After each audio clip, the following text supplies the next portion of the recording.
Hello, thank you for viewing this virtual poster for the Maine Occupational Therapy Fall Conference.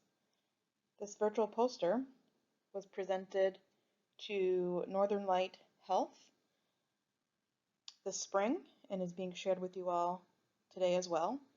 The poster is entitled Trends Related to Hospital Readmissions in a Small Community Hospital by myself, Dr. Jessica Bolduc.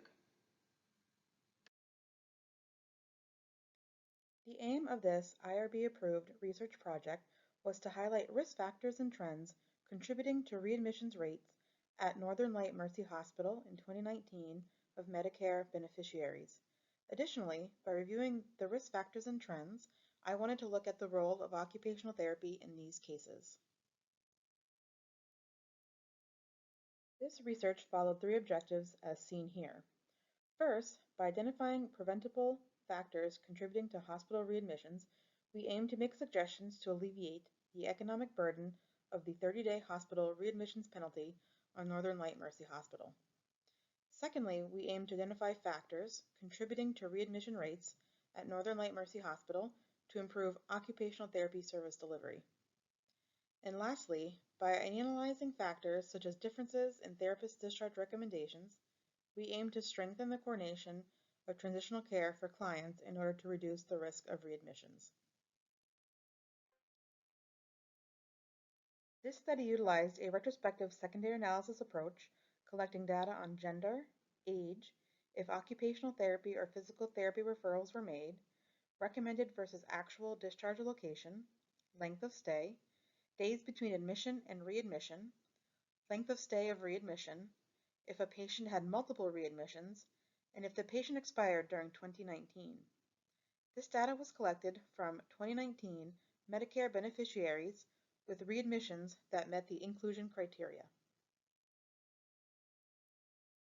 This slide outlines the total number of patients reviewed for this analysis. In 2019, Northern Light Mercy Hospital had a total of 4,484 admissions, with 2,930 being Medicare beneficiaries of any Medicare type. And of that, about 200 patients had readmissions, and 167 patients met the inclusion criteria for further inquiry. This slide shows one example of the many data points collected.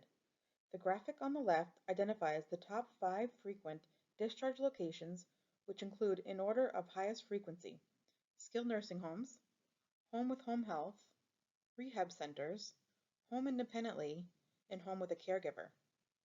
The graphic on the right reflects the reason a patient may be readmitted when classifying the readmission as having the same admission diagnosis, new readmit diagnosis, or a combination of both. Thus, this reflects that of the sample, about 43% were readmitted with the same diagnosis of their first admission, followed by 42% with a new diagnosis, and about 16% with a combination.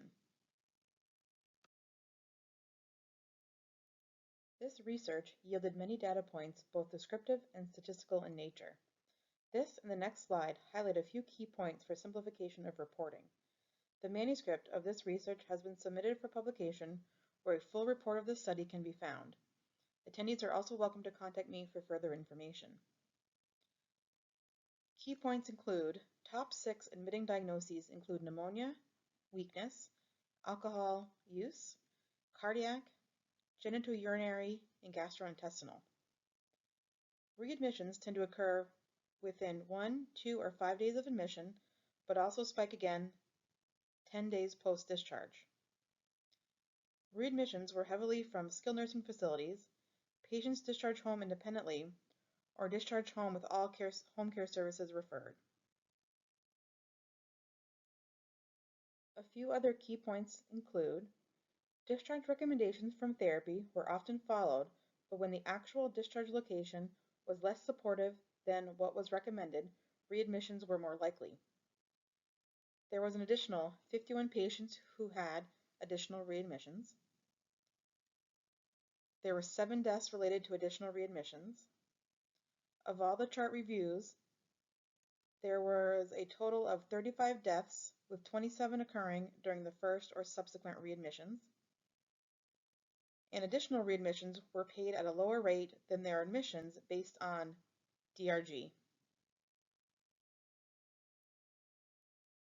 While the data was not statistically significant, it sheds light on trends that can impact preventable and identifiable factors related to readmission, referrals to occupational therapy, discharge recommendations, and general risks for readmission related to an interdisciplinary approach to service delivery.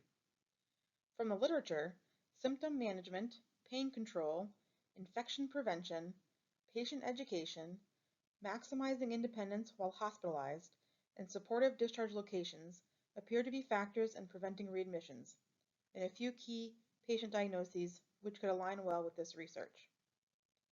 Educating patients on their diagnosis and symptoms, maximizing post-discharge self-management strategies, supporting medical follow-up recommendations as it relates to the risk of readmission, and advocating for the highest supportive discharge location may also be a role of the entire medical team.